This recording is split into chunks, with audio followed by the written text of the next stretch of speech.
Boa noite, pessoal. Vocês conseguem me ouvir? Alguém aqui? Sim. Certo. Tá bom o som, né? Então, né, deu 7h10, acho que já podemos começar, né, dar início. Já tem 53 pessoas aqui, né, na sala. Então, vou dar início. Desculpa um barulho um pouquinho lá fora, que minha rua é um pouquinho movimentada. E eu tô sem fone também. Aí, acho que não tem problema. Então, né, boa noite, pessoal. Boa noite a todas, a todos, todes. Eu me chamo Wallace, né? Eu sou estudante de psicologia do 10º semestre da Universidade Estadual de Feira de Santana, a UFES, e eu sou membro da Liga Acadêmica de Residências em Saúde, a LARES, já faz alguns meses, e hoje eu estou aqui para mediar o segundo dia do nosso mini curso, né? Além de mim, tem a Gabriela, que vai mediar junto comigo. Gabriela? Oi, gente. Boa noite a todo mundo. Quero também agradecer a presença de vocês aqui nesse segundo dia de minicurso. Para quem não estava aqui no primeiro dia, a gente vai estar falando algumas coisas. Espero que vocês gostem. Foi feito assim com muito carinho, com muito amor. A gente trouxe duas convidadas também, que o Wallace vai estar falando melhor. E é isso, eu me chamo Gabriela Souza, eu sou integrante da Lares e qualquer coisa podem falar. É isso, né? Além de mim e da Gabriela, né, hoje contamos com a monitoria de N, né, que ficará monitorando o chat, recolhendo as perguntas que vocês fizeram, vocês forem fazendo por lá, tá? Então, galera, o tema do dia de hoje é preparando-se para a primeira fase das provas de residência, e para isso trouxemos duas convidadas especiais, né? A Amanda e a Bruna. Eu vou pedir para que as convidadas se apresentem, né? E depois eu falo um pouco da dinâmica, de como vai acontecer. Amanda? Boa noite. Tudo certinho com áudio e com vídeo? Tudo certinho, dá para ouvir sim. Boa noite, meu nome é Amanda Linhares, eu sou estudante do 9º período de Direito da UFMG e criadora do Ler Linhares, um perfil em que eu busco difundir o hábito da leitura de uma forma simples, o que tem tudo a ver com o meu tema de hoje, que é gestão de tempo. E é isso. Obrigado pelo convite, Amanda. Bruna, você está aí? Oi, boa noite. Então, meu nome é Bruna Costa, eu sou psicóloga, estou fazendo residência, no meu segundo ano já da residência, praticamente já, como a gente chama, R-Rua, já estou terminando minha residência praticamente. E aí, a proposta é falar como é que foi a primeira etapa da prova, no caso, né? Falar como é que foi minha preparação, as dificuldades que eu tive, as coisas que fizeram sentido, que funcionaram, um pouco de como é que é a prova. Fui lembrada de que, como tem muitos residentes, eu sei que vocês sabem que o meu recorte vai ser mesmo para a prova que eu fiz, mas é um pouquinho também semelhante a algumas outras provas de outras residências, outros editais. Apesar que parece que algumas Quarimus vão adotar ao Enare. Eu confesso que eu sei muito pouco do Enare, mas talvez algumas coisas podem fazer sentido do que eu vou falar e outras não por conta disso. Mas, enfim. Muito obrigado, Bruna, também pelo convite. Bruna e Amanda, né, por aceitar fazer parte do nosso espaço aqui, né? Então, gente, cada convidada terá 30 minutos de fala, né? E depois a gente abre para 10 minutos, né, para responder as perguntas. Aí depois a outra tem mais 30 minutos de fala e depois mais 10 minutos para perguntas, tá? E depois a gente vai ter o nosso tão aguardado sorteio, né? Um prêmio. Então, vocês não esqueçam de assinar a lista quando a gente colocar aqui, né? Porque é baseada na lista que a gente vai fazer o sorteio. E agora, antes de passar a palavra para a Amanda, a Gabriela ela vai fazer uma provocação, né? Então, eu passo a palavra para a Gabriela.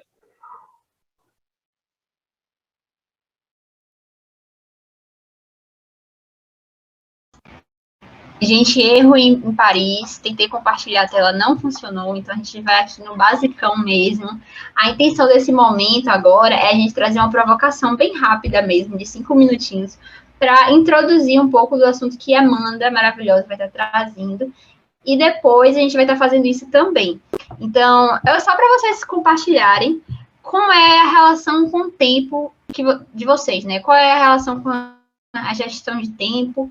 Então, assim, podem falar no chat ou abrir o microfone, a gente quer ouvir vocês também.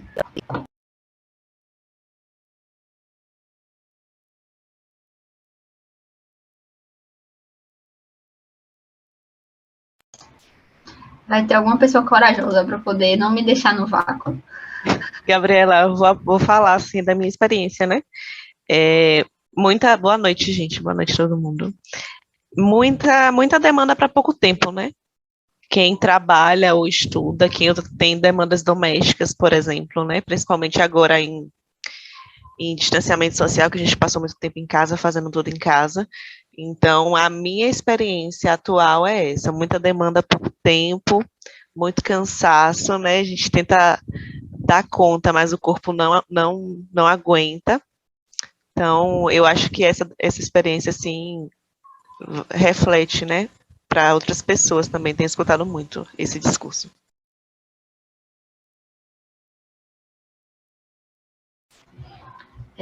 Então, assim, a gente escolheu trazer esse tema, né, de gestão de tempo, justamente porque nesse processo de estudo a gente aprende a administrar não só as emoções, o cenário que a gente vive, mas também o tempo, principalmente durante o estudo. Então, a gente vai estar começando com essa temática, então a palavra é toda sua, Amanda.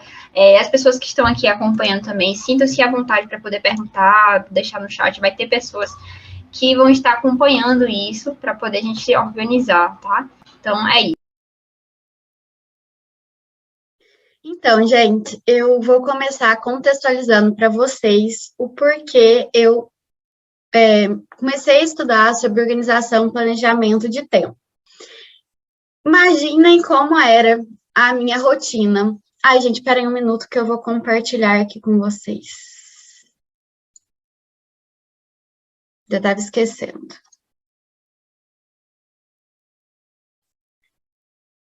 Imaginem como era a minha rotina antes da pandemia, em que eu tinha aula todos os dias, de 7h30 às 11h10, estágio de meio-dia em tese, né, às 6 horas, né, porque nunca tinha hora para acabar. Eu fazia iniciação científica, coordenava grupo de estudos, tinha que lidar com a bibliografia das disciplinas, fazer trabalho, fazer prova. Eu morava sozinha, então tinha todas as demandas domésticas. Eu viajava constantemente para o interior, porque eu estudava em Belo Horizonte, mas eu sou do sul de Minas, e ainda conciliava tudo isso com namoro à distância, com a minha paixão por estudar literatura, e com querer criar o meu perfil profissional sobre literatura no Instagram. Era um caos, e aí eu entendo perfeitamente o que a nossa colega acabou de falar, era muita demanda para pouco tempo. Outra pessoa também disse no chat, a gente acaba entregando apenas o que é urgente, o que tem alguém cobrando, e deixando as nossas demandas pessoais de lado. Era o que acontecia, imagino que muitos de vocês estejam passando pela mesma coisa, porque universitário é universitário em qualquer lugar, né? Então, foi vivendo essa rotina insana e observando outras pessoas. Espera aí, tem gente que consegue viver de forma muito mais equilibrada, produzindo com excelência, porque eu não consigo. Com isso, eu comecei a absorver todo o conteúdo ao meu redor sobre o tema. Cursos online, perfis no Instagram, YouTuber, vários livros, né, que é o que eu gosto, e fui colocando em prática na minha vida, vendo o que funcionava, o que não funcionava, e vou trazer algumas conclusões que eu tirei para vocês. Primeira coisa que eu queria esclarecer para vocês é que ninguém nasce organizado. Todo mundo aprende a ser. Ah, mas eu conheço alguém que desde pequenininho guarda seus brinquedos, não sei o quê. A família passou esses valores. Não é claro que tem um pouco lá do temperamento, mas é uma habilidade como qualquer outra e você aprende. O meu exemplo, né? Essa primeira Amandinha aqui, ela não sabia nem o que era organização, o que era tempo. Ela estava lá brincando, lendo seus livrinhos infantis. A Amanda do meio, né, o ponto baixo, viveu o caos pleno na faculdade. E hoje, a última Amanda, que está, né, aprendendo a organizar seu tempo, porque a gente está sempre no processo, né, bem longe da perfeição. Nunca vamos atingir o planejamento perfeito, eu vou falar sobre isso. Primeiro, né, gente, por que planejar seu tempo, né? Porque não vamos viver deixa a vida me levar, cada coisa no seu tempo. Gente, quem falou isso para vocês, né, que planejamento limita, aprisiona, que é melhor deixar a vida me levar, provavelmente não tinha responsabilidades. Porque quem tem responsabilidade e não planeja, vive aprisionado pela angústia do será que vai dar tempo? Será que eu vou dar conta? Meu Deus, quanto que eu vou fazer isso? E fica aquele, né, vocês devem estar entendendo, aquela nuvem de pensamento, assim, de tanto de coisa que você tem para fazer na cabeça, e você entrega tudo mais ou menos ali, né? Não consegue realizar todas as atividades que você tem que entregar. Também, quando você planeja, você vai se livrar dessa angústia, desses pensamentos, e você vai ter mais capacidade de processamento, mais foco, mais atenção. A qualidade do seu trabalho vai melhorar, você vai se tornar uma pessoa mais criativa, com mais ideias inovadoras. E, gente, quem que você quer ser? A pessoa que entrega suas responsabilidades com excelência, no prazo, ou a pessoa que entrega o que deu para fazer em cima da hora ou atrasado, né? E o planejamento também, igual eu falei no começo, ele vai permitir que você, além das demandas que tem alguém te vigiando, você consiga cumprir as demandas pessoais, igual no meu caso, para além do direito, eu gosto de estudar literatura. Se eu não me planejasse, eu ficaria estudando só direito. Por último, o planejamento, ele vai trazer uma palavrinha-chave para a sua vida que chama intencionalidade. Ele vai permitir que você coloque um caminhar mais linear, de certo modo, para você atingir seu objetivo. Se você não planeja, se você não sabe aonde você quer chegar, o que vai acontecer? É a mesma coisa de você chegar numa pizzaria e virar e falar assim, me vê o que tem, qualquer sabor. E nem sempre você vai estar satisfeito com o que a vida te deu. Agora, adentrando a questão de planejamento propriamente dita, gente, planejar o tempo, organizar o tempo. É simples. Nós que complicamos. Eu vou provar isso. Gente, organizar o tempo é pegar as tarefas que você tem, dividi-las por 24 horas, 7 dias na semana, 365 dias no ano, e respeitando as tarefas com horário fixo.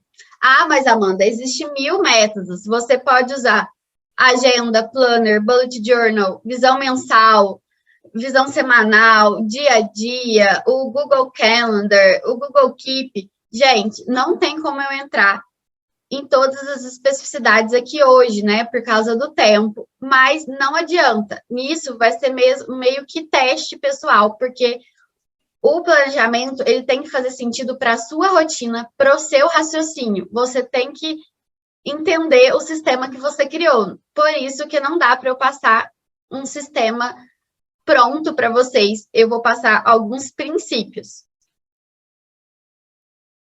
Vou começar falando de alguns complicadores que a gente cria. Passo 1.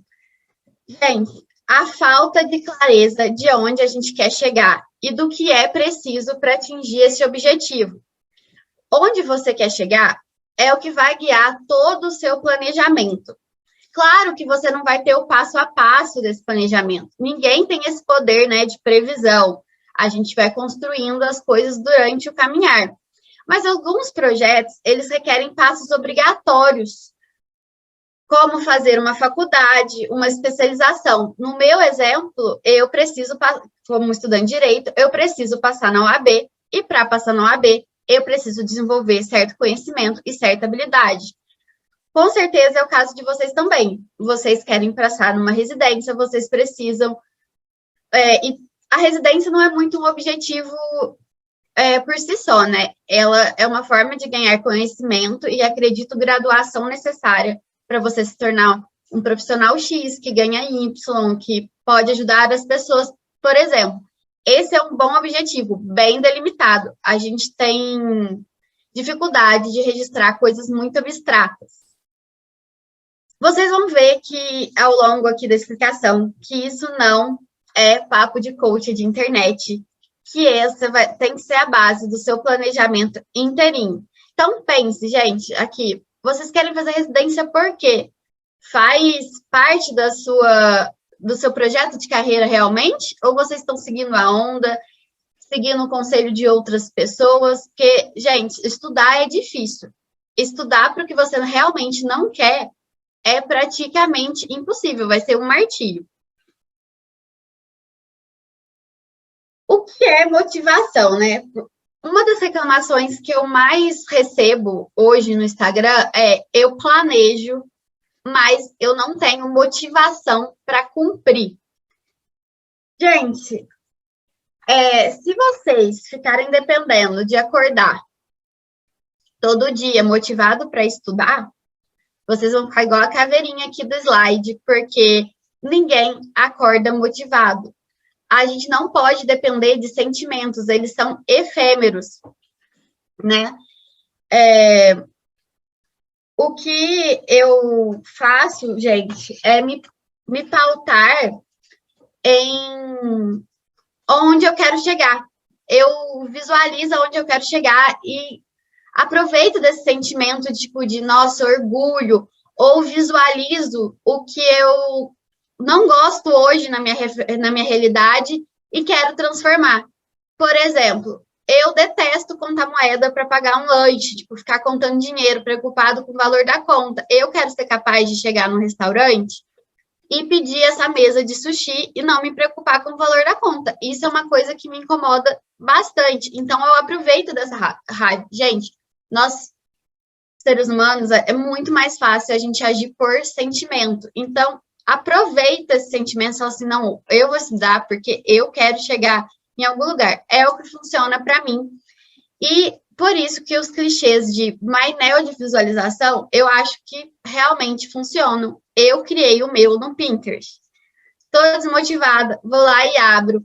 Guardo também as minhas conquistas passadas para ver aonde que eu estou hoje, que eu estou caminhando, que está dando tudo certo. Então, para concluir aqui, motivação não pode ser um sentimento, tem que ser um motivo para você estar fazendo alguma coisa. Eu estou estudando hoje porque eu quero chegar em algum lugar. Prioridade, gente. Não adianta a gente não nomeia as coisas corretamente. Não existe o não tenho tempo. Peraí, gente, eu sei que é muito difícil escutar isso, sendo que a gente tem muitas demandas e realmente, às vezes, parece que a gente não tem tempo. O que acontece é que todo mundo tem 24 horas no dia. O grande problema é que a gente não aprendeu a priorizar as demandas. E tudo bem, às vezes, dentro das suas demandas, por exemplo, não existe tempo para ler. Mas, ok, você precisa aceitar que você não está priorizando aquele hábito, porque você tem que priorizar cuidar da sua família, trabalhar para pôr dinheiro na mesa, várias outras coisas. Mas você nomeando corretamente, você sabe que daqui a alguns anos eu vou poder priorizar, não vai ficar preso no não tenho tempo, não tenho tempo. E agora que é importante refletir também, se você, nessa questão de não priorizar, você está gastando tempo com coisas menos importantes, como ficar na internet, assistir seriado, ou apenas enrolando. Gente, antes de começar a estudar para o tempo, aqui é um desabafo. Eu era a maior enrolona do universo. Eu demorava 1 hora para acordar, 1 hora para escovar dente, 1 hora para tomar café. Eu vivia numa moleza surreal. Quando eu aprendi, gente, que tempo é um recurso escasso, eu comecei, sabe? Não é viver a vida correndo, mas não desperdiçar tempo à toa. Você tem que ver o tanto de tempo que eu ganhei na minha vida. E também, se possível, pense se você não conseguiria acordar questões de meia hora mais cedo, ou meia hora mais tarde, ou dormir meia hora mais tarde, dependendo se você é diurno ou noturno. Porque isso pode transformar, sim, a sua rotina. Por exemplo, quem, às vezes, mora com familiar, essas coisas, se você, às vezes, ir dormir, tipo, um pouco mais cedo e conseguir acordar antes de todo mundo, antes daquela barulheira em casa, e você ter, tipo, ali meia hora de leitura acadêmica mesmo, de um estudo ali, você consegue fazer o quê? Umas 10 questões? Já ajuda muito. Mais uma vez, gente, que eu falei para vocês, que vocês vão entender o porquê de definir com clareza onde que você quer chegar. Ela vai pautar as suas prioridades. Aqui eu trouxe o exemplo hoje. Eu mantenho uma lista de prioridades realmente, e hoje a minha lista de prioridades é essa.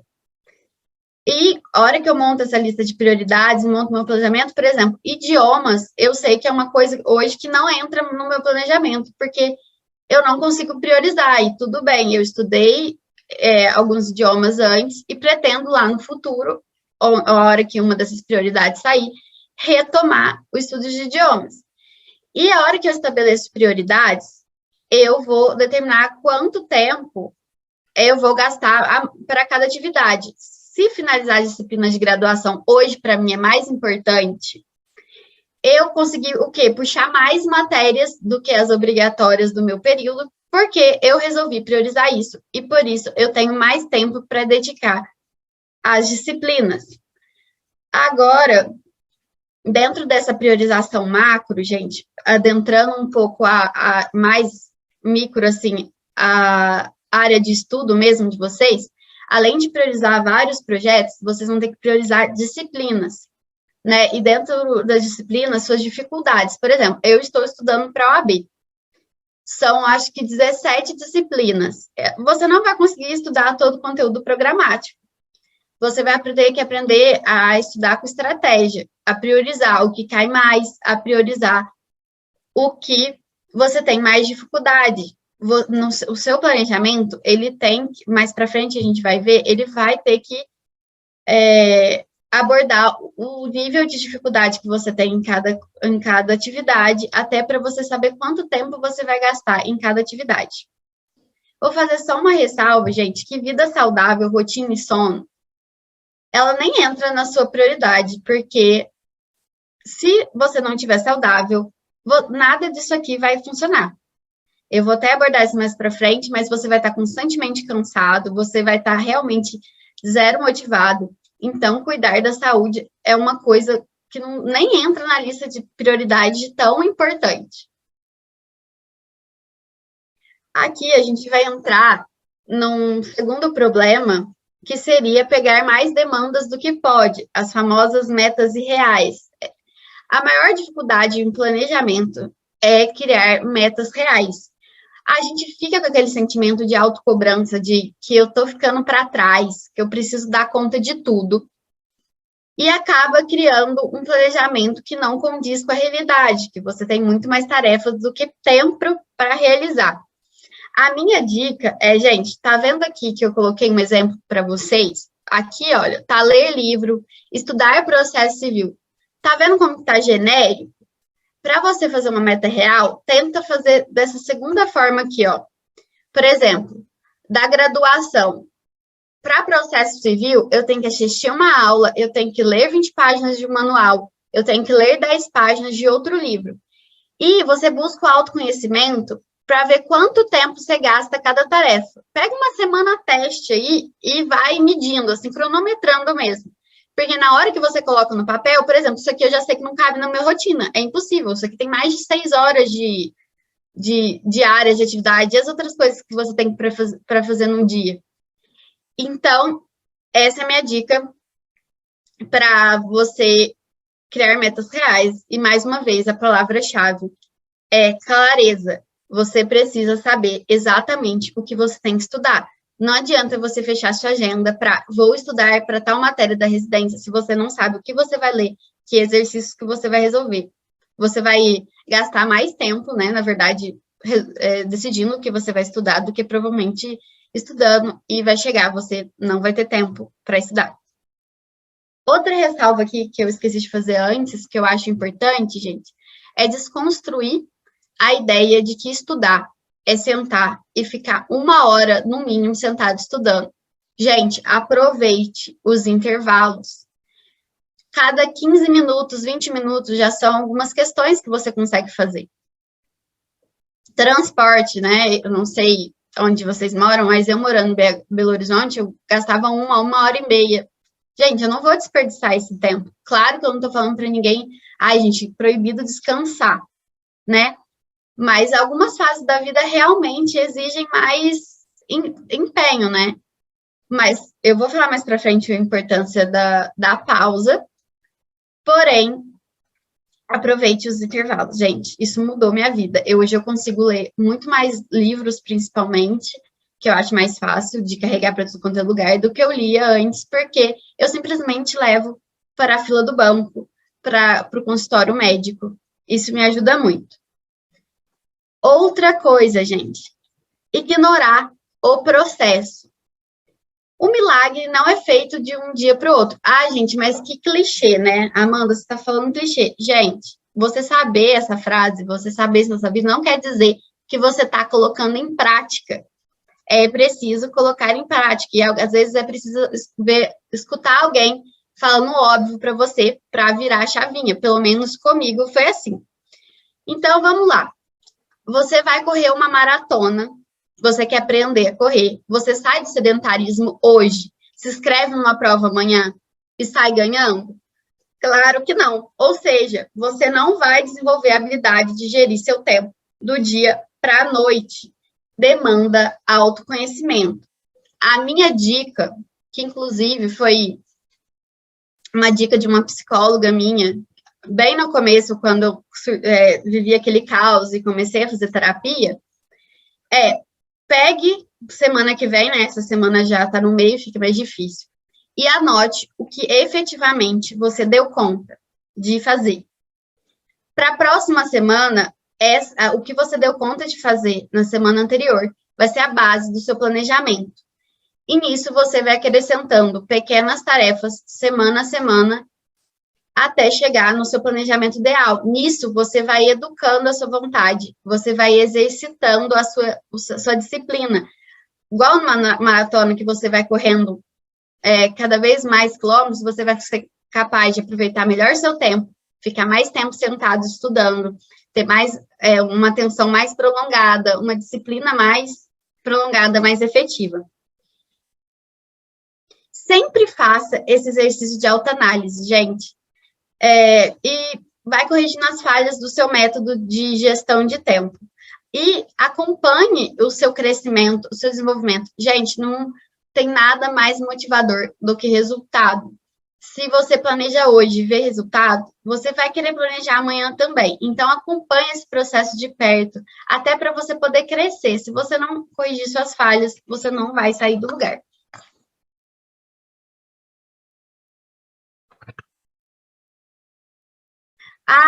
Vai você fala, eu não tenho esse tempo para esperar, né?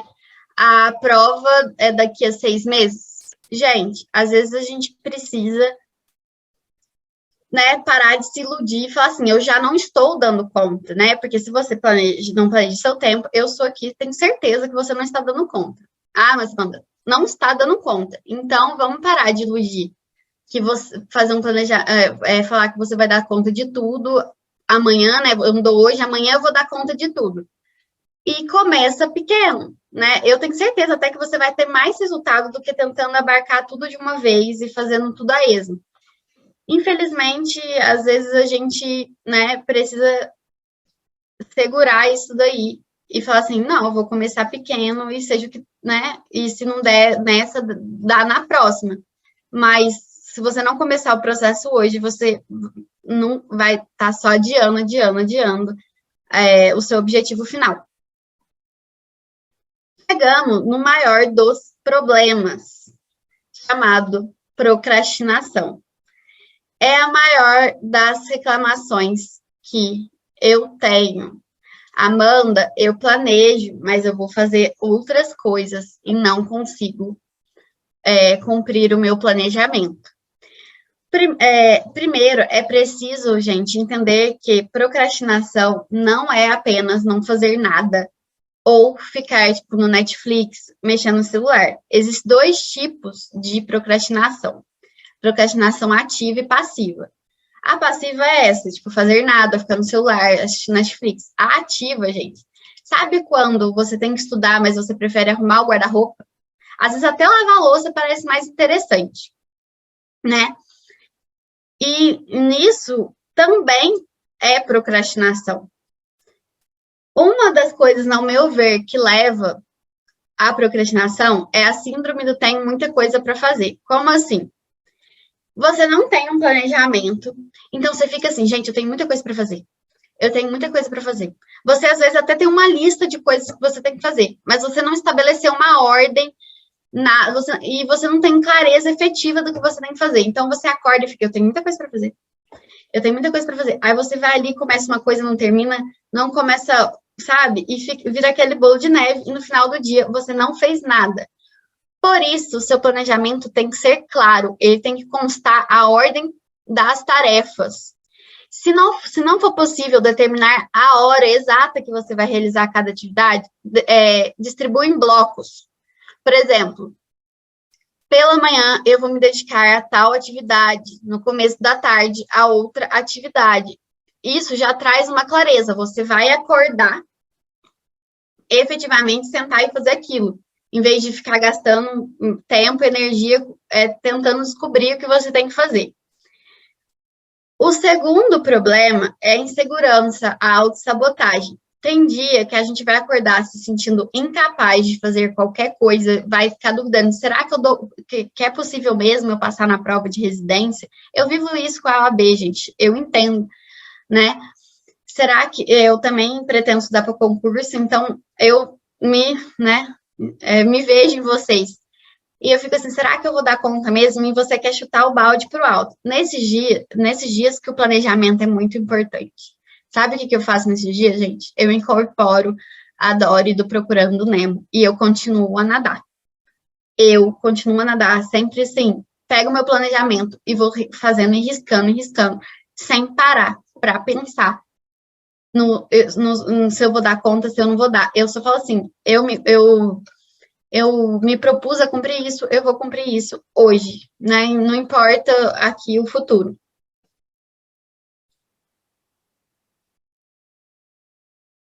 Agora, tem, assim, uma questão complexa aqui, que se chama a falta de comprometimento. Gente, quando a gente era criança, a mãe e o pai obrigavam a gente a fazer as coisas, não mostrava o caminho. A gente chegou na escola, as pessoas ditavam um caminho. Entretanto, na vida adulta, tudo depende da gente, bate um desespero. E, às vezes, a gente precisa ser humilde e aceitar que a gente não atingiu um nível de maturidade ainda, que a gente é capaz de ter essa disciplina da vida adulta. Então, o que eu recomendo, se você acha que você está nesse estágio ainda, é se comprometer com as pessoas. Chama a gente para estudar com você, se compromete a explicar para essas pessoas, ou chama um namorado, o marido, a pessoa que você divide a casa, seus colegas, seus familiares, fala assim, mãe, eu vou sentar, namorado, amiga, eu vou sentar e vou estudar de tal hora. Me cobra, não deixa eu levantar e sair, entendeu? Isso ajuda bastante. Aqui, outro problema chama-se cansaço. Gente, não é normal sentir cansaço e preguiça o tempo todo. Se você sente cansaço e preguiça o tempo todo, existem doenças como ansiedade e depressão que causam isso. E isso vocês têm que procurar profissionais. Eu era uma dessas, eu vivia cansada e era por causa da ansiedade. Chegava 2 horas da tarde para mim parecer 10 horas da noite, porque eu já tinha gasto toda a minha energia mentalmente, assim, com a ansiedade. Outra coisa, rotina de sono, alimentação correta, é fundamental para não sentir cansaço. Se mesmo assim está sentindo, vá procurar um nutricionista, um endocrinologista, vai ver se as vitaminas estão ok, porque, se eu não me engano, eu acho que vitamina D, por exemplo, gera cansaço, e é isso. Fora isso, gente, para cansaços normais, é preciso diferenciar procrastinação de cansaço. Então, como que eu vou diferenciar? Pensa assim, quando você está cansada, você não quer fazer nada, você quer deitar e dormir. Se você acha interessante fazer outra coisa, como assistir Netflix, ou se uns amigos seus te chamassem para sair, você sairia, provavelmente é procrastinação. Para evitar o cansaço, é preciso estabelecer pausas no seu planejamento. A nossa atenção, Amanda. ela é um recurso... Oi. Oi, licença, desculpa interromper esse raciocínio, só para avisar que faltam 5 minutos, viu, para terminar a sua tá, eu já fala. estou terminando.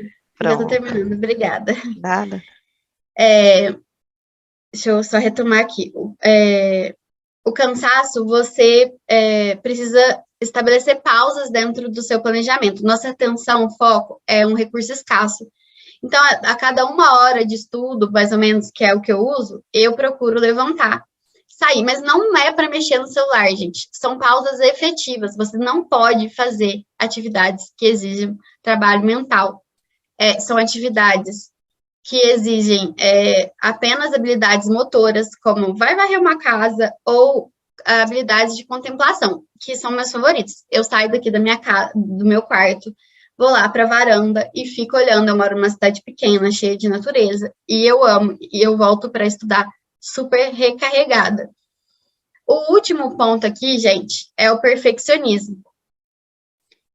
Tem gente que não começa a planejar seu tempo ou não consegue efetivar o planejamento porque quer achar o planejamento perfeito que funcione para tudo, para o resto da sua vida. Gente, isso não existe.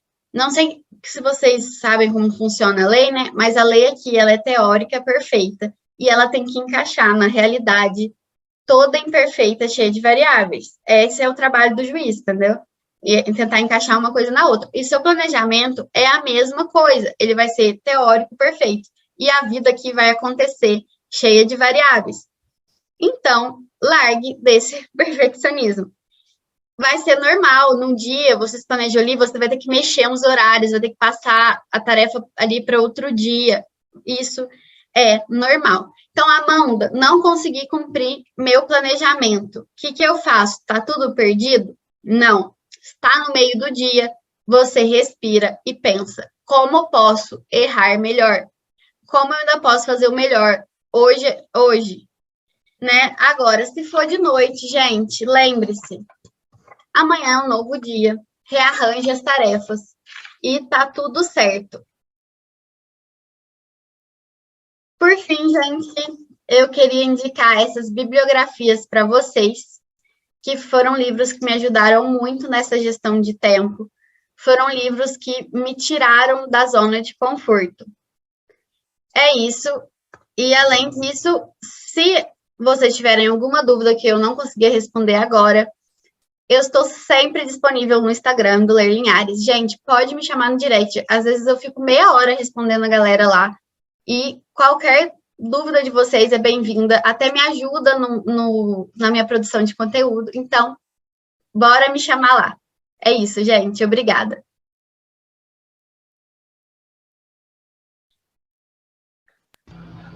Muito, muito obrigada, Amanda. Acho assim que é uma coisa, gestão de tempo, é um assunto muito, muito, muito importante, né? Como a gente viu, pelo que você trouxe, para a gente ter um processo de estudo mais perto do tranquilo possível, né? Se é que a gente pode falar. E Ela deu um tapa na minha cara agora. Adorei. E caso alguém tenha alguma pergunta, ou pode estar mandando aí no chat que a gente vai estar acompanhando.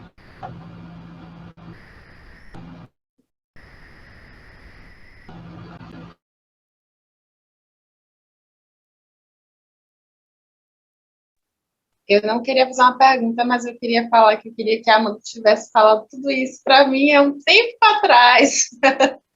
Teria feito uma diferença imensa em muitas coisas. Eu queria que alguém tivesse falado isso para mim no ensino médio, quando eu tive crises de ansiedade monstruosas para estudar para o Enem, entendeu? Eu acho uma falha do nosso sistema educacional realmente não ensinar a gestão de tempo. Eles focam 20 disciplinas em você e não te ensinam a lidar com tudo isso. Cada professor acha que você só estuda a matéria dele, né? Não te ensina a priorizar nada. É realmente uma falha nossa do sistema. Chega na faculdade, é só a reprodução do mesmo, né? No trabalho é a reprodução do mesmo também. Sim. Infelizmente mesmo. Mas é um tema muito importante que, para quem está querendo estudar para qualquer coisa, residência, concurso, para a própria vida de um modo geral, é muito importante mesmo aprender a gerenciar o tempo. De verdade, eu adorei, eu nem não imaginava que ia ter e adorei mesmo. Eu queria fazer um comentário. A Amanda falou uma coisa importante sobre a questão do cansaço e a procrastinação. Porque eu vivenciei isso, assim, né? Quando eu fui no médico fazer exames de rotina, eu pedi exames para verificar a questão dos hormônios, porque realmente influencia aí muito, né? A gente não tem o costume, o hábito de fazer um hemograma e pedir, né, para a gente ver como é que está a questão dos hormônios, e a gente fazer esse tipo de acompanhamento para a nossa própria saúde nesse processo, né, de estar estudando para alcançar algum tipo de objetivo, seja residência, seja passar numa federal, o próprio Enem mesmo, né, a gente precisa estar acompanhando isso com profissionais mesmos, um médico, né, com psicóloga, uma psicoterapia, se for possível, né, quem tiver acesso a isso, porque ainda não é fácil pelo SUS, mas me ajudou muito a entender como é que o meu corpo estava funcionando naquele momento, porque eu não entendia o porquê eu não conseguia, ou era o transtorno de ansiedade, ou era a procrastinação, ou era o cansaço, porque tem muita coisa para fazer. Então, acho que quando a gente se nomeia, né? Eu gostei do que você falou, porque a minha terapeuta fala muito isso comigo. Você precisa nomear, dar nome a essas questões, né? O que você quer fazer, o que você quer alcançar, o que você está sentindo. E foi um passo importante para mim. Eu queria enfatizar, porque achei sensacional você trazer isso. Muito bom mesmo. Sim, inclusive eu passei por esse mesmo processo, né? Eu fui descobrir várias deficiências de vitamina, eu estava abaixo do peso, várias questões que eu fui ajustando ao longo da graduação. Alguém perguntou aqui, gente, qual dica você dá para quem não consegue largar o celular? A dica que mais, assim, funcionou para mim, gente, essa é realmente difícil. Imagina uma pessoa que trabalha com conteúdo na internet, largar o celular, né? É deixar fora de visão, mas não é assim, tira do seu quarto, ó, da onde você está estudando, sabe? Sabe aquele negócio se os olhos não veem, o coração não sente? Se o celular ficar ali, você vai pegar. Então, tipo assim, deixa lá na cozinha, deixa num lugar assim, tem que ser difícil ir pegar ele, entendeu? Você não pode, por exemplo, deixar aqui atrás da cama para você pegar fácil. Entendeu? A gente tem que ser infantil, lidar com a gente como suas crianças, às vezes, sabe? Conhecer nossos limites e trabalhar junto com eles, em vez de tentar impor uma disciplina rígida, falar, meu Deus, eu tenho porque eu sou adulto, essas coisas. Não vai funcionar sempre, a nossa disciplina também é um recurso escasso. Então, tire seu celular da sua vista. É o conselho que eu dou.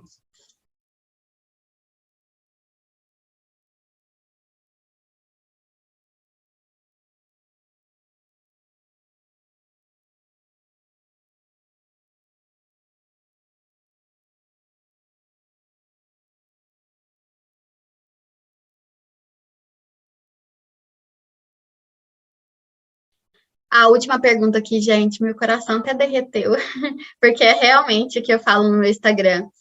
O que fazer quando você ama ler, mas a rotina corrida de estudo não permite esse momento de prazer? É realmente priorizar a leitura, colocar como um pilar da sua vida. O que eu faço? Eu passei a acordar meia hora mais cedo para ler, porque eu sabia que era o único momento que eu ia ter no meu dia. Se eu deixasse para ler no meio da tarde, as obrigações iam me engolir e eu não iria ler. Eu leio meia hora assim que eu acordo, meia hora antes de dormir. O meu Insta, eu vou colocar aqui no chat, é @lerlinhares.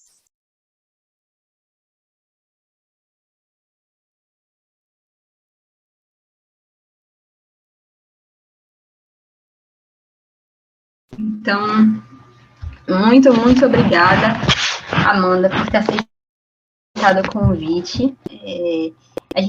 Estamos bem felizes de ter você aqui, né, com a gente. E também uma coisa que eu gosto muito de pensar, né, compartilhando sobre o tema ainda, é porque... Deixa eu abrir aqui a câmera que fica melhor, né? Deixa eu ver se... Pronto. É que também quando a gente começa a lidar com o tempo, né, gerir nosso tempo, a gente também está lidando com nossa vulnerabilidade, porque por mais que a gente consiga e faça tudo assim, bem adequado com o que é o ideal, mesmo assim, a gente buscando ter uma rotina, muitas das vezes acontecem imprevistos e a gente às vezes nem sempre consegue lidar. Então, assim, é um processo bem, como você mesmo trouxe, né? Um conjunto de fatores. Então, desde a nossa saúde a nível biológico, também a nossa saúde a nível mental, as condições externas, né? Coisas externas, mas até com a gente mesmo. Então, lidar com o tempo, gerindo o nosso tempo, lidar também com quanto a gente tem, quanto a gente se reconhece como uma pessoa vulnerável, porque às vezes a gente começa, por exemplo, a ter um nível maior de procrastinação no dia a dia, porque no dia anterior, por exemplo, a gente planejou realizar 5 tarefas e não foi possível por alguns motivos, e aí nisso já vem uma frustração. Então, é interessante o quanto lidar com o tempo é lidar com um conjunto de fatores, é lidar com nossa vulnerabilidade, lidar com como é que a gente consegue lidar com a diversidade da vida, com as frustrações também.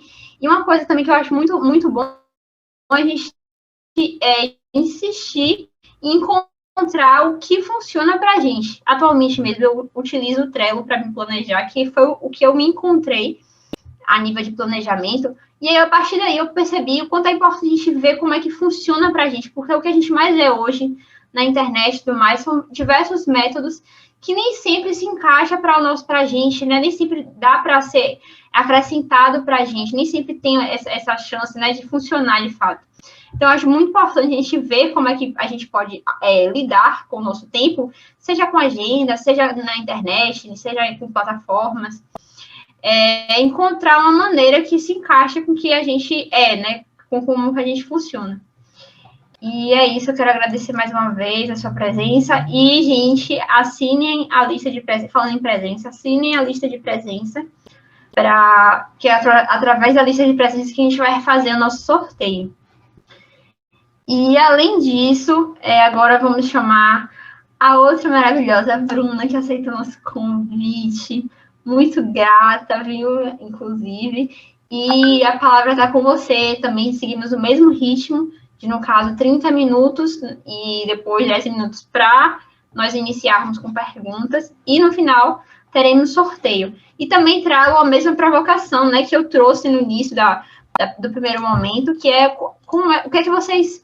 para vocês refletirem como é que vocês percebem hoje as informações em relação à residência. O que é que vocês sentiram falta, assim, por exemplo, hoje, o que é que vocês veem, né, nesse cenário que a gente vive? O que é que vocês acham que precisa ser feito para as pessoas saberem mais sobre a residência?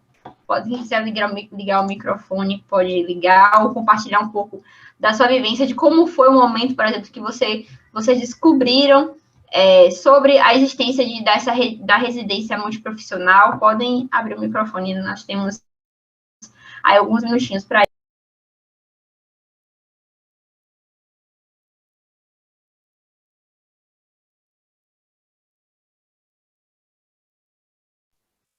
Eu posso falar da minha experiência, de como foi? Um pouco? Descobri? Sim, claro.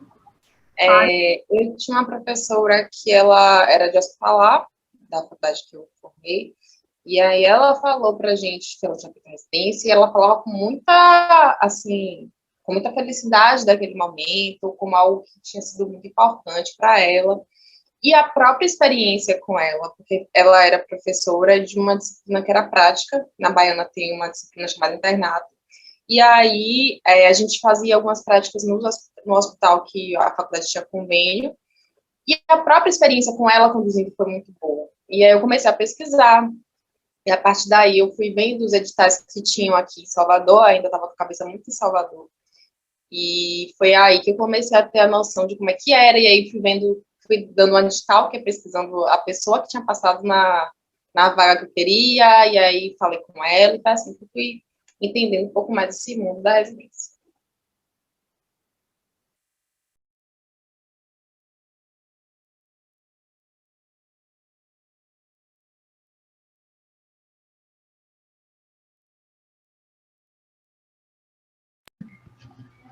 Então, se você quiser, você pode começar.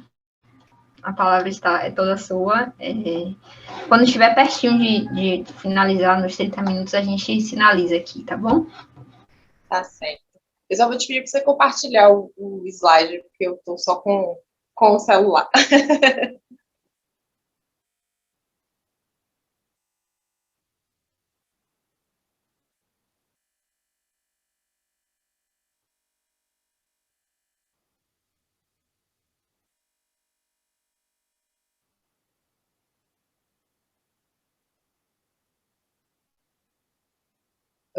Jade falou que também descobriu com uma professora. Que bom que os professores que vieram antes da gente, né, pelo menos conseguem passar isso, porque a residência ela ainda é uma coisa muito recente. E às vezes os profissionais mais antigos, assim, que estão há 15 anos atrás da gente, nem sempre sabem informar. Mas dando início ao tema, que é a primeira etapa da prova da residência, para mim não ampliou, não sei se... Ah, certo. Eu já me apresentei no começo e acho que no card já tinha algumas informações, mas eu achei importante também trazer novamente, porque pode ter alguém que não tenha tido acesso à informação. Eu sou psicóloga formada pela Baiana, né, Escola Baiana de Medicina e Saúde Pública, me formei no ano de 2019, no final do semestre, ou melhor, final do ano de 2019. Faço residência no programa de residência multiprofissional em saúde, que a minha área de concentração é em nutrição clínica, e eu comecei em 2020, logo no começo do ano. Me considero ainda concurseira, ainda que eu não esteja fazendo muitos concursos, mas eu pesquiso, eu vou analisando o que vale a pena e o que não vale a pena. Fiz o de Fortaleza recentemente, não sei se vocês estavam acompanhando esse concurso, que ele estava bem, assim, falado para o pessoal da área de saúde, por conta da quantidade de vagas. Gosto muito da saúde pública, acho que desde a graduação já tinha essa inclinação e com a residência se fortaleceu. E ainda sou apaixonada pela psicologia, porque ela me proporciona essa facilitação do cuidado em saúde mental, né, para onde eu vou. Pode passar.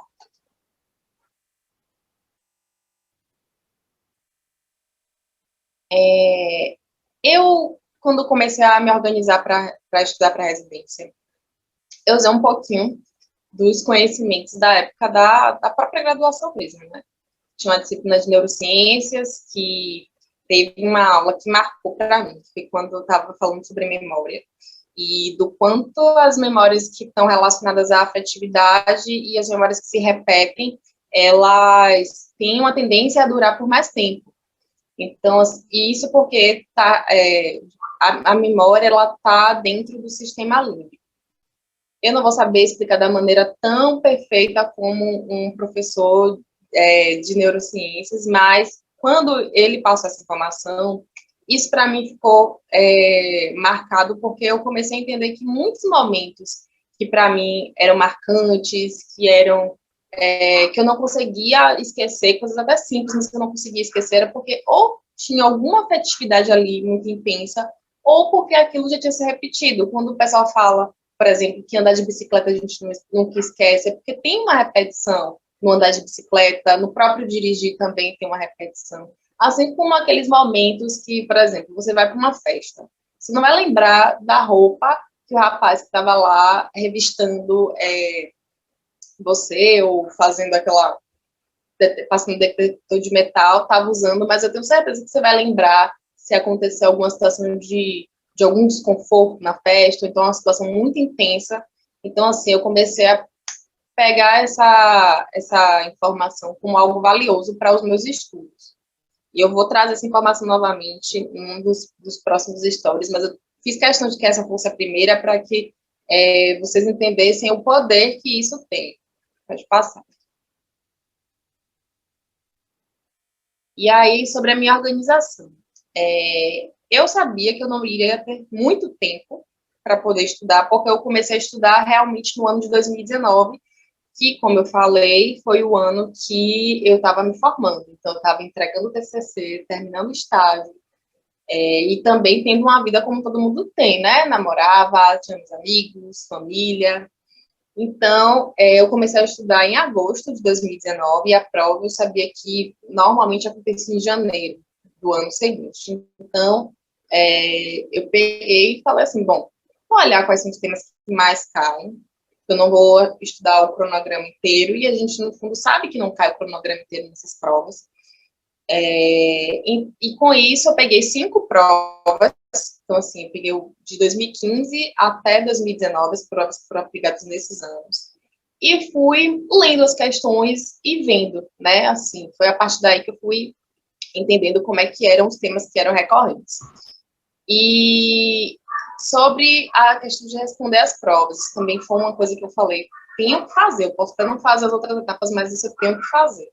E a revisão, essa foi uma dica que eu peguei no Pinterest também, que eu estava olhando assim, algumas coisas sobre estudos, e essa questão da revisão está correlacionada ao que eu falei no slide anterior, justamente sobre a importância dessa repetição para consolidar o que você está ali lendo, do que você está ali estudando. Nosso cérebro ele vai aprender mais, melhor, ele vai aprender mais não, ele vai reter essa memória, e vai ser mais fácil de você evocar essa memória. O que você repete, ou então algo que foi muito intenso. E aí, os materiais que eu utilizei para estudar foram diversos, porque assim, eu não estava com dinheiro para poder comprar um desses cursos da Sanar Saúde. Eu tinha colegas que compraram e gostaram, então quem puder comprar, compre, né? Acho que não deve ser ruim, até porque ela falou super bem, mas eu na época não podia comprar. Então, eu fui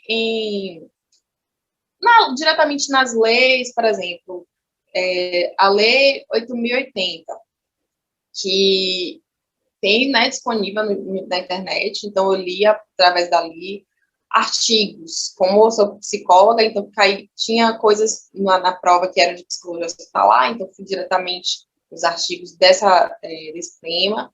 E as videoaulas eu assisti de temas que eu não conhecia, que eram os temas dos específicos, que são de nutrição clínica, e a gente da psicologia não tem acesso a assuntos tão profundos, e na prova eram assuntos que, assim, para mim, eram assuntos muito profundos. Não sei se para as nutricionistas eram tão profundos assim, mas para mim eram coisas que eu nunca nem tinha lido. E fui esquematizando mais ou menos a minha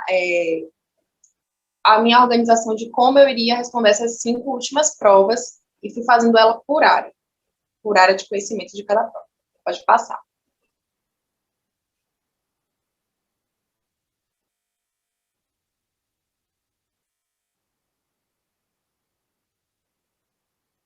Pode passar.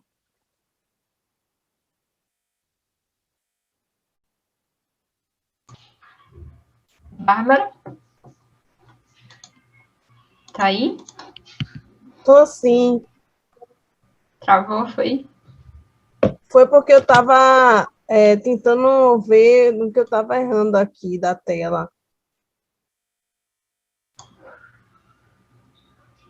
Tá mostrando aí? Tá, Sim. tá mostrando. Se você quiser, você pode clicar, tem um zoom ali, né, que tem o mais e o menos, aí você pode clicar no quadrozinho que tem do lado, pequenininho, para poder aumentar. Espera aí. E passar também o slide.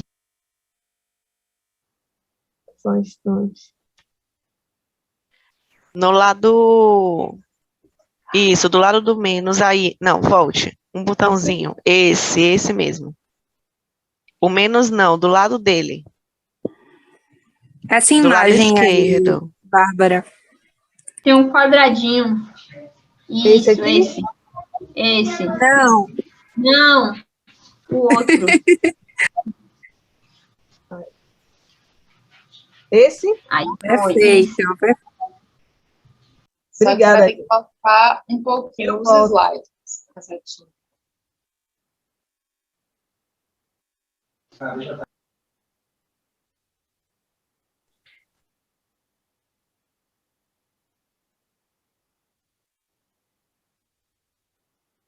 Pronto, é isso daí. Sobre as últimas 5 provas, como é que fica dividido? Eu peguei um dia, e aí eu fui olhando os conhecimentos gerais de um ano, e fui respondendo. Depois, outro dia, eu fui fazendo as de psicologia e no outro dia específicos. Então, assim, foram, digamos que, muitos dias de responder essas provas. Eu fiz dessa maneira mais individualizada, assim, para que eu pudesse realmente entender o que essas perguntas, de fato, queriam de mim, como é que era a forma de perguntar da banca que iria estar ali. Vou até dar um spoiler para a decepção, porque eu estudei para essa banca, que era a Cefet, que aplicava, justamente no meu ano foi outra banca. Mas o bom é que deu tudo certo. Mas, assim, isso também é uma coisa que eu acho que é importante não criar muita expectativa, porque pode acontecer de, infelizmente, você se preparar para uma banca e no ano que você for fazer, mudar a banca. De qualquer forma, eu também tive uma estratégia até semelhante ao que a Amanda trouxe. Ela falou sobre a questão de ter alguém que cobre, né, você ali nesse processo. Eu combinei de estudar com algumas colegas que estavam também interessadas em fazer.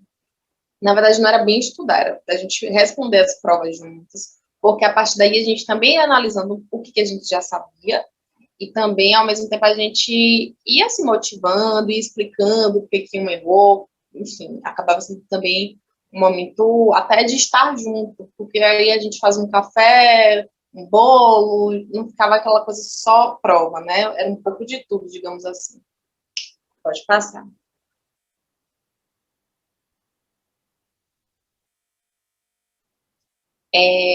Sobre a revisão, que eu falei para vocês que eu tinha visto no Pinterest. Na verdade, o que eu vi lá foi tipo um esquema, né, de como revisar. Eu já queria fazer a revisão, só que para mim era muito difícil imaginar como é que eu ia fazer revisões de todos os assuntos, que ainda que eu tenha enxugado, né, vendo que era mais recorrente, mas ainda assim tinha uma quantidadezinha significativa. E aí eu pensei o seguinte, bom, eu vou colocar uma certa ordem, que tem um espaço, assim, para que, por exemplo, eu estude hoje uma coisa, aí depois eu revise e estude outra coisa. Então, eu coloquei que a ordem da revisão seria estudar, por exemplo, eu iria estudar a Lei 8.080 hoje, aí amanhã eu iria revisá-la de novo, aí depois na semana seguinte, depois em uma quinzena, depois mensalmente. E aí, nesse tempo, eu iria estudando e revisando outras coisas também. Então, isso funcionou, até porque, assim, uma coisa também que eu percebi. Quanto mais você revisa, mais vai ficar consolidado, porque quanto mais repete, obviamente, mais fácil vai ser evocar, mais importante o seu cérebro compreende aquele conteúdo. Então, assim, até mesmo a escolha do que você vai começar também tem que ser pensando nisso, porque se você vai fazer provavelmente o último conteúdo que você for estudar não vai ser o conteúdo que você mais vai revisar, mas ainda assim vai ser o conteúdo mais recente. Então, assim, eu deixei muito para o final as coisas que eu já, de uma certa forma, manjava, e as coisas que eu comecei estudando foram as coisas que eu mais tinha dificuldade, que eu mais precisaria revisar, que eu mais precisaria entender, que eu precisaria até de um certo tempo de folga para estar estudando, porque poderia ser que um dia não fosse suficiente. Pode passar.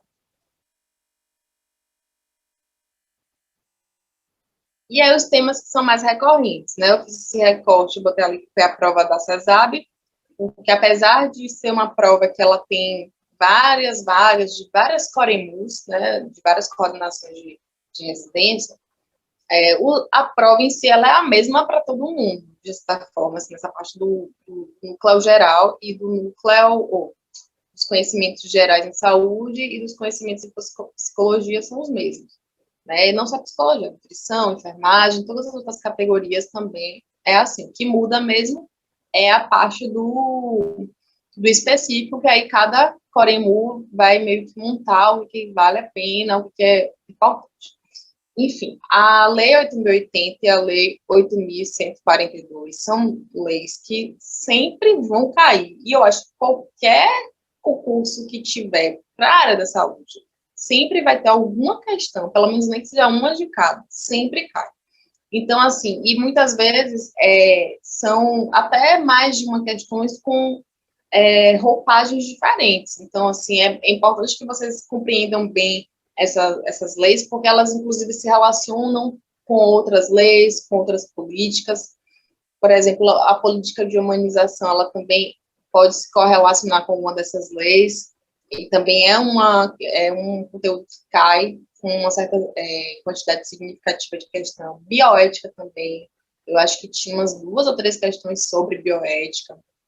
Essa de eficácia, eficiência e efetividade também, todo ano cai. Sempre, olha, sempre tinha uma questão ou 2 também disso. E a Constituição de 88, ela sempre cai, mas ela não é tão constante. Então, assim, você pode pegar a prova, você vai ver uma questão, sabe? Mas você não vai ver várias, como, por exemplo, as outras tinham. Então, assim, esses 5 temas, se você tiver um certo domínio, você já vai conseguir responder bem a prova, e até as questões que você não tiver estudado tanto, por você ver que está, de uma certa forma, ali tudo interligado, fica um pouco mais fácil, assim, você, digamos que, intuir a resposta correta de alguma outra questão que você meio que não estudou tanto o conteúdo.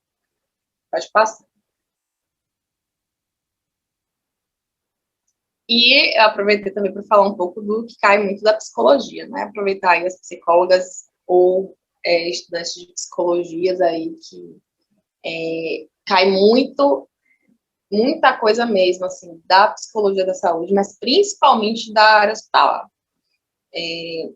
Eu acho que, assim, tudo que envolver criança em hospital, adulto, idoso, avaliação psicológica no hospital, vale muito a pena você ler. UTI, porque cai muitas mesmo perguntas sobre essa questão, mas principalmente na área da hospitalar. Saúde mental também, então, assim, algumas características sobre alguns sintomas de alguns tipos de transtornos psiquiátricos costuma cair. Documento psicológico cai também, então, assim, sempre vai ter alguma coisa sobre relatório, sobre laudo, ou até mesmo sobre... Tem uma modalidade agora de registro multiprofissional que eles também têm cobrado, inclusive até a prova de Fortaleza também tinha questão sobre isso, então vale a pena estudar essa parte. Se eu não me engano, na minha prova também tinha, se eu não me engano, na prova que eu fiz da residência. E sobre as fases de desenvolvimento, é importante também você estudar, mas principalmente sobre criança e adolescente, porque tem questões sobre isso também na prova. Pode passar.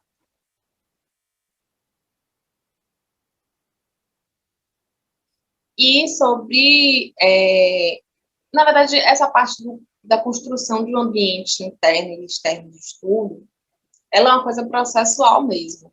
Mas quando a Amanda foi falando, eu percebi o quanto essa construção tinha a ver com algumas coisas que ela falou. Por isso que eu brinquei até assim, eu queria ter tido esse momento com ela antes, porque assim, quando teve a residência, ou melhor, quando eu comecei a me preparar para a residência, foi quando eu falei, bom, no meu caso, o núcleo que eu queria só tinha uma vaga para psicologia. Eu queria muito ser aprovada, porque a residência ela é uma pós-graduação diferenciada em relação às pós-graduações teóricas, porque assim, a residência a gente faz 48 horas de prática e 12 horas de atividades teóricas. Então, assim, você tem um contato muito direto com os pacientes, você tem um contato muito direto com a equipe, você tem um contato direto com também as próprias formatações, a estrutura das instituições de saúde.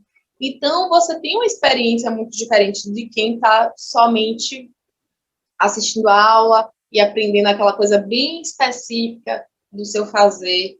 Porque, assim, na residência você vai ter, querendo ou não, mesmo que não seja das melhores maneiras, contato com pessoas de categorias diferentes, você vai aprender sobre isso, você vai aprender a se relacionar com essas pessoas, gostando ou não gostando, você vai ter que lidar de alguma forma com tudo isso, vai vivenciar situações difíceis, situações fáceis. Então, eu sabia que, para a minha carreira profissional, isso seria um diferencial, né? Não significa que, assim, você fez a residência, você está garantido que você vai estar contratado dentro do que canto, até porque, pensando no serviço público, tem a questão do concurso e tem a questão também da terceirização que está aí, vindo para precarizar nossa vida.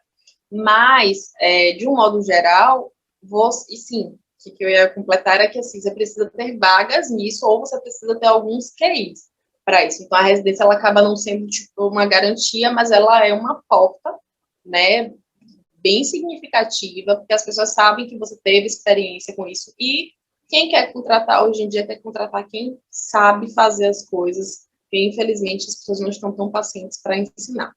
Mas eu acho também que é uma oportunidade, para além disso, de você olhar para o contexto de saúde pública de uma maneira mais humanizada, de você fazer alguma coisa de diferente também. Então, assim, poxa, eu tinha todos os motivos, acho que a parte da importância da residência ali que eu coloquei, é tudo isso que eu acabei de falar agora. Eu sabia que era importante para mim. E também tinha o fato de eu não tinha condições de pagar uma pós-graduação. Então, poxa, eu ia estar fazendo uma coisa que ia me especializar, eu iria receber para estar nessa especialização. Então, assim, tudo isso me motivou. Então, eu falei, bom, tenho que fazer bem feito, porque só é uma vaga. Então, assim, e são sempre poucas vagas também. Acho que só em alguns programas específicos que tem muitas vagas, mas, assim, pelo menos para psicologia, é sempre poucas vagas. Né? São duas, uma. Então, assim, tinha que ser uma coisa que eu tinha que fazer bem feito. Então, eu falei para mim mesma, eu tenho que me disciplinar. Eu sei que eu tinha passado, assim, muito tempo da minha vida relaxando com algumas coisas, sendo organizada com outras, uma coisa assim um pouco bagunçada, mas nesse caso eu tinha que ser disciplinada, senão o risco de eu não passar seria extremamente grande, né? Sempre tem o risco de a gente não passar em qualquer coisa que a gente faça, né? A gente não sabe como está a preparação do concorrente, a gente nunca vai saber, na verdade. Mas, assim, eu sabia que eu precisava fazer minha parte para ter algum poder ali de competição, digamos assim. Então, como é que eu construí esse ambiente? Eu peguei, lembrei daqueles pontos de que, bom, eu preciso ter um ambiente que eu me sinta confortável, criar esse clima de afetividade para que o próprio momento de estudar não seja um momento hostil, porque assim, pô, tá lá namorado mandando mensagem, tá suas amigas chamando você para sair. Aí você pensa, bom, realmente, né, sair para namorar, para ver os amigos é muito mais divertido do que ficar aqui estudando para uma coisa que você não sabe nem se vai realmente acontecer. Porém, o que eu fiz? Eu criei, botei um aromatizador, eu olhei aqui para o canto que eu realmente era nesse cantinho mesmo que eu colocava. Fiz um pouco de lettering, não era aquele lettering perfeito, era mais assim, colorir um pouco mais a página, até porque eu sou muito visual. Então, assim, eu lembro que na prova eu conseguia lembrar da forma como estava a página. Então, assim, isso para mim era importante. Então, criar esse ambiente alinhado com suas propostas do porquê que você realmente quer a residência, que, pelo amor de Deus, não seja só pelo dinheiro, porque não é muito, quando você vai vendo aí, na realidade, assim, esse valor, ele não vai te deixar milionária. Então, assim, que seja pelos motivos certos que você queira a residência, que vocês queiram a residência, mas eu acho que alinhar tudo isso, então, se tiver uma maneira de você visualizar esses propósitos, sei lá, como a própria Amanda falou, né, de colocar um certo mapa dos sonhos, pode ser no próprio papel, algum lugar que você realmente possa ver e ver sentido no esforço que você está fazendo. Eu acho que vai construindo esse ambiente realmente interno e externo do seu estudo. Pode passar.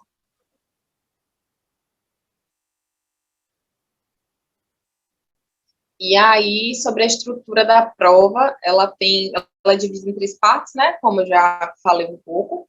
Ela tem várias opções para você marcar. Então, assim, a primeira parte, a primeira folha é de conhecimento geral em saúde. A segunda, eu botei conhecimento em psicologia, porque foi a prova que eu fiz, mas, enfim, como vocês já sabem, são as categorias profissionais de vocês. E a terceira parte é do conhecimento específico. O conhecimento específico é aquela área, gente, assim, oncologia, cardiologia, enfim, essa parte. Pode passar.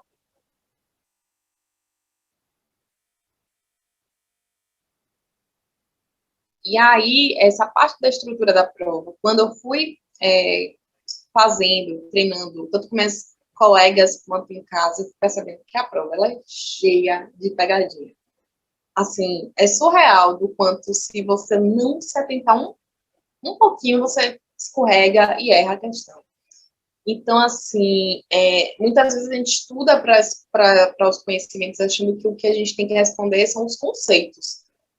E aí eu descobri que, na verdade, as provas, elas já dão, de certa forma, os conceitos de algumas coisas na questão, mas ela quer as características disso. Então, por exemplo, ela pode pegar e falar que a política de humanização tal coisa, mas ela vai querer que você diga lá qual é a característica de alguma informação sobre a política de humanização. E aí você vai ter que dizer quais são as características que são verdadeiras, quais são as falsas, ou então afirme tal coisa, e às vezes até, vamos supor, a letra certa é a A, mas a B ela também é certa, mas ela não responde aquela pergunta. E às vezes, por desatenção, a gente pode acabar marcando a questão errada por conta dessas pegadinhas, assim, que é muito comum dessas provas de concurso. Tanto essa, a de Fortaleza, então, que foi feita pela FGV, foi um show de pegadinhas, assim, sabe? De coisas que é na minúcia mesmo, assim.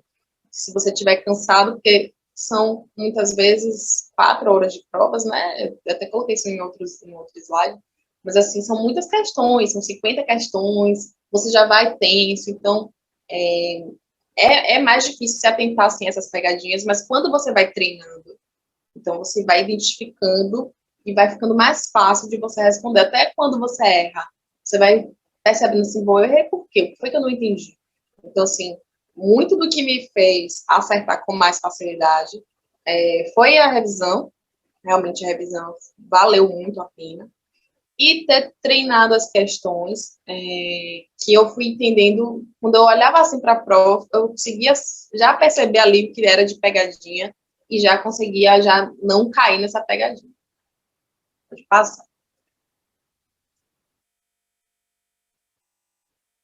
E aí, no dia da aplicação da prova, é importante que vocês sejam pontuais e sejam práticos. Eu sei que isso pode parecer uma coisa até óbvia, assim, né? Para quem já fez vestibular e tal, ou até para vocês que estão fazendo concursos também, além da residência. Mas, assim, é importante que vocês tenham isso em mente, porque chegar na hora, quando o portão abre, já cria uma situação onde, se acontecer a pior das piores coisas, sei lá, eu vi lá em Fortaleza, por exemplo, gente chegar na escola da prova e descobrir que era uma outra escola, na verdade, e ter que sair dali onde eu estava correndo, né? Gente que muitas vezes nem conhecia o lugar, que pode acontecer com vocês, né? Nem todo mundo vai fazer as provas aqui em Salvador, pode fazer em outros estados ou em outras cidades. Então, assim, se organizem para criar o menos ou melhor, a menor quantidade de tensão que vocês já vão ter. Então, assim, se organize para não ficar tão tensos no dia da prova, né? Leve apenas o necessário para que vocês coloquem naquelas cadeiras, assim, universitárias, escolares, o que couber, porque muitas vezes, passando essa regra de você colocar água, comida ou na mesa, fica aquela coisa, assim, amontoada, prova, cartão de resposta, água, comida, leva o mínimo, assim, né? Vocês não vão passar fome se vocês não levarem aquelas marmitonas, então, assim, vai com mais calma possível. E eu acho, pelo menos assim, para mim foi uma coisa que me deixou segura, era levar a prova para casa. Então, eu fui fazendo a prova um tempo, assim, razoável, que deu para eu levar o caderno de prova. Eu acho que eu saí, assim, faltando meia hora para terminar o tempo. Então, assim, foi bom que quando eu cheguei e eu li o gabarito, eu entendi assim, bom, né? Pelas quantidades de questões que eu acertei, dá para tentar, sabe? Eu acho que isso é importante para que a gente não fique tão sem entender qual é o nosso posicionamento, e até por uma questão de que vai que, de repente, uma questão que você acertou, por algum motivo, está errado, e você tem que entrar com algum recurso, desculpa, é o contrário. Uma questão que você acertou está errada no cálculo deles, e aí vocês têm como provar com o seu caderno de prova. Se você não tiver, eu não sei como é que é o processo, mas acredito que até para você identificar que errou, o que aconteceu, já é mais outro processo, já é mais um problema. Então, levar o caderno de prova é importante também. Pode passar. Como eu falei, né, são 4 horas Bruna, de... Oi. licença, desculpa te interromper, só para te informar que faltam 5 minutos, tá? Para você tentar finalizar o raciocínio. Muito obrigada. Beleza. Como eu falei, são 4 horas de prova, e no dia que eu fiz, na minha prova foram 50 questões. Eu comecei respondendo do que eu mais sabia para o que eu menos sabia. Então, por exemplo, eu sabia mais de psicologia, eu comecei porque até dá um certo ânimo, né? Você fica, pô, tô aqui acertando e tal. E aí você vai chegando no final, tanto que eu lembro que quando eu cheguei na parte de conhecimentos específicos, eu voltei, eu falei, rapaz, será que essa prova é essa prova mesmo que estava mais difícil?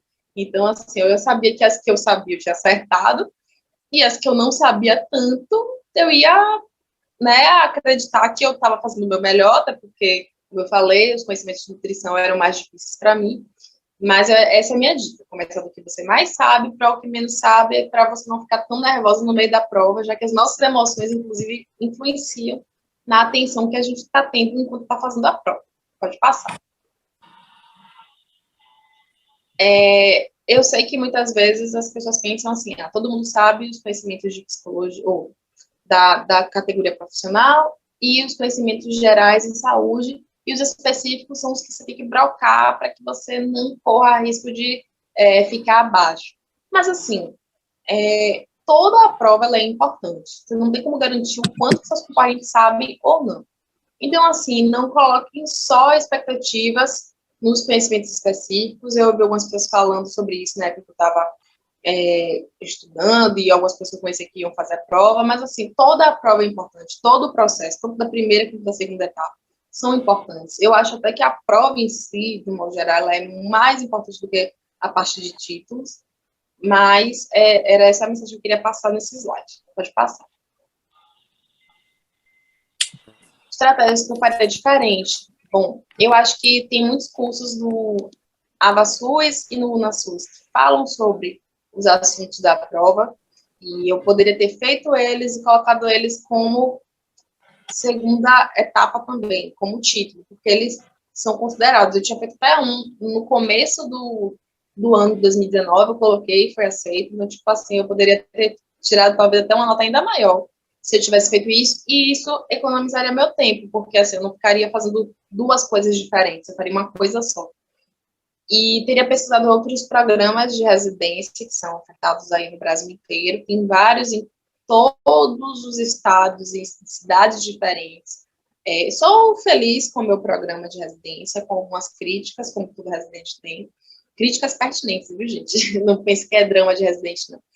Mas, assim, eu acho que às vezes a gente fica muito preso às nossas coisas aqui, claro que cada um tem seus motivos particulares, mas eu acho que vale a pena olhar programas de outros lugares para que você possa ver se não existem programas que te ofertem, talvez, qualidades de ensino melhor do que sua cidade oferta. E eu acho que por isso mesmo, eu teria me inscrito em outros editais de outros programas de residência, que eu já vi que tem algumas outras cidades que têm algumas organizações melhores do que aqui em Salvador, infelizmente, né? Não desmerecendo daqui em Salvador, porque eu acho que aqui também tem muita potência, mas, enfim, acho que é mais uma coisa individual minha mesmo, e eu trouxe como algo importante para ser pontuado, porque pode ser uma coisa que algum de vocês sinta enquanto está nesse processo de estudar e de buscar. Mudaria o meu gerenciamento de tempo da minha rotina também, porque eu acho que me atrapalhei com algumas prioridades. Então, assim, achava que algumas coisas eram importantes, e aí essas coisas que eram importantes, no final das contas, eu vi que não eram tão importantes, e acabei que, assim, sacrifiquei algumas coisas que, de fato, valiam o meu dispêndio de tempo, e algumas coisas eu fui aprendendo ao longo tanto da vida quanto nesse processo de estudar para residência, que são irreversíveis. Então, assim, acho que é muito importante mesmo gerenciar o seu tempo da maneira que faça sentido, né? Ver a maneira mais prática também, a maneira que é mais condizente com seus desejos também. Pode passar. E sobre dicas para esse processo, né? Eu acho que o que a Amanda falou sobre o autocuidado, de dormir bem, atividade física, essas coisas de cuidar da saúde, realmente ela tem que cair como algo básico, mas muitas vezes a gente sacrifica essas coisas para ter mais tempo para estudar. E eu acho que se vocês, como ela mesma falou, se vocês não priorizarem isso, vocês não vão conseguir estudar direito, não vão conseguir reter aquele conhecimento de verdade e vão se sentir mais estressados, isso vai atrapalhar o processo de um modo geral, vai até atrapalhar outros aspectos da sua vida. Então, não deixem de se cuidar, de fazer as coisas que fazem sentido para vocês. E também equilibre sua vida social. Eu acho que a pandemia me ensinou uma coisa importantíssima. Eu, infelizmente, sacrifiquei muitas coisas da minha vida social em 2019 para estudar para residência. Não imaginava que 2020 ia vir aí, ó, com a pandemia. E teve alguns momentos que a residência ela deixou de fazer sentido, porque eu fiquei me pegando assim, pensando, meu Deus, eu deixei tanta coisa para fazer. E agora chega 2020, eu tenho as condições para fazer e não posso fazer porque a pandemia está aqui me segurando. E aí, assim, eu acho que a gente tem que equilibrar mesmo, sabe? Planejar os estudos de acordo com os tempos que a gente de fato tem, contar com os eventos da vida que a gente já sabe que vão existir. Então, sei lá, você sabe que a prova vai ser dia 10 de janeiro, mas assim, e você faz aniversário um dia antes, você já começa a organizar de como é que você vai, de fato, comemorar seu aniversário, para que você não estrague nem se prejudique em relação ao seu planejamento para a prova. E é isso, gente. Separe cada momento para cada coisa, mas são essas dicas que eu trouxe para hoje. Finalizo minha fala. Pode passar.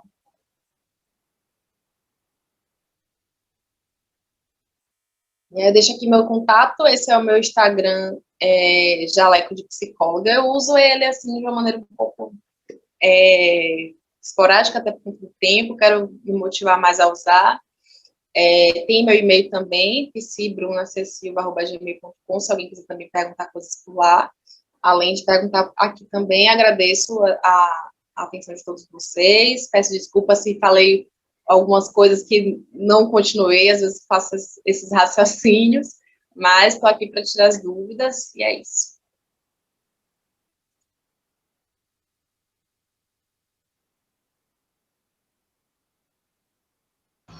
Muito obrigada, a gente agradece demais, tá, pela sua participação, assim, muito, muito, muito bom. E quero perguntar às pessoas que têm dúvida, pode colocar aí no chat, ou então abrir o microfone.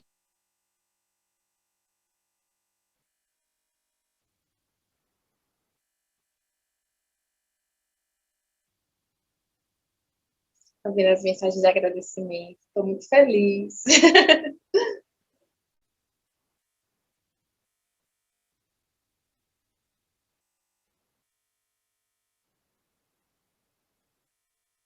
Eu vou fazer uma pergunta em relação à revisão. A gente tem 2 minutos aí para o sorteio.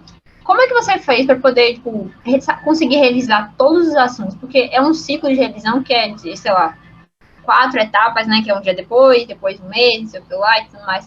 Como é que você fez? Você anotou em algum lugar você anotava os assuntos e ia estudando? Como é que você fez esse processo? Eu gosto muito de escrever à mão, então eu fiz minhas revisões à mão mesmo, assim, até para facilitar o letrinho. E eu coloquei no calendário as datas que eu ia fazer as revisões. Então, botava lá o nome do assunto, do que eu já tinha estudado, do que eu tinha revisado, ou do que eu tinha resumido, na verdade. E assim, se eu disser para você que fiz 100%, não fiz 100% não, porque aí também seria muito desumano comigo.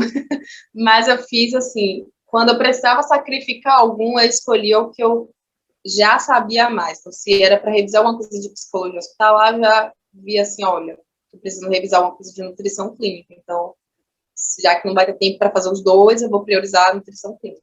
Mas foi isso, anotando no calendário mesmo do celular, porque se fosse papel eu ia perder. Eu vi que tem uma pergunta aqui no chat, deixa eu só olhar aqui. Quais as diferenças você notou entre a banca da OCP e da Cefet? Eu achei a OCP mais direta. Então, assim, não era aquela pergunta de textão, que a Cefet é muito danada para fazer isso. Então, assim, às vezes essa coisa de ter muito textão te desatenta, diferentemente da OCP. Então, acho que essa, para mim, foi a maior diferença. Por ela ser direta, acabava sendo mais fácil de identificar o que ela queria e de marcar.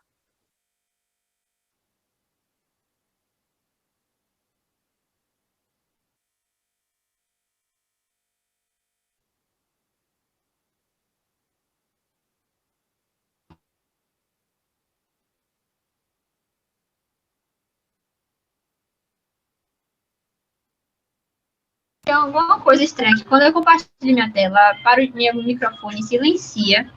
Então, eu vou deixar meu microfone fechado. Eu vou começar o sorteio agora, tá bom?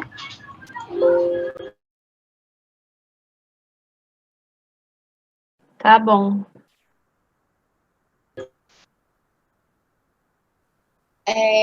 Gabriela, eu vi que tem uma outra pergunta que eu acho que é de Wallace.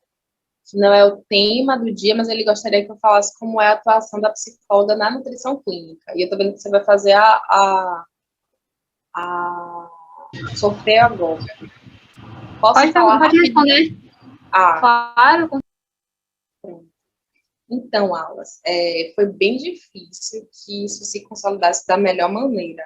No começo, estava muito voltado para a psicologia hospitalar, o que não era para ser, né? Porque pensando na interseção entre psicologia e nutrição, o ideal era que eu estivesse trabalhando com obesidade, com transtornos alimentares, e que era, inclusive, o meu interesse inicial, porque meu TCC foi sobre obesidade, imagem corporal, então por isso que eu escolhi o núcleo de nutrição clínica. E assim, quando eu comecei o primeiro ano, eu estava no hospital público, e fiquei na UTI neonatal, na enfermaria pediátrica e na UTI pediátrica. Então, eu não via nada a ver com a alimentação, era mais psicologia hospitalar mesmo. E no segundo ano, no primeiro semestre, eu estava em enfermaria oncológica, UTI cardio e UTI coronariana, que são duas vertentes da cardiologia mesmo, só que em gravidades diferentes. E isso eu fui pontuando ao longo dos meus 1 ano e meio aí, né, nesse processo de estar em hospital, que não fazia sentido. E de tanto tensionar, eu consegui mudar e agora eu estou na atenção básica, que é mais possível de criar mais relação entre nutrição e psicologia. Então, por exemplo, hoje eu tenho um grupo de obesidade, tem um grupo de adolescentes que eu também consigo trabalhar algumas questões sobre imagem corporal, e tem os atendimentos que eu faço com os pacientes que têm obesidade, que estão num nível muito significativo de obesidade, e que aí a gente trabalha de uma forma em interconsulta, tanto eu quanto a nutricionista, que inclusive é minha preceptora agora, junto com a outra psicóloga lá, ela consegue estar trabalhando com as demandas da necessidade de perder peso, por uma questão de saúde, de alguns pacientes que têm um IMC muito alto. Então, assim, agora está sendo mais nesse sentido, e é aquela coisa, a residente luta para que os outros possam ganhar. Então, ano que vem já vai ser um outro formato, já não vai ser só hospitalar, então minha R1, que é R1 agora, ela já vai pegar uma outra leva. Espero que continue evoluindo dessa forma. Mas é isso.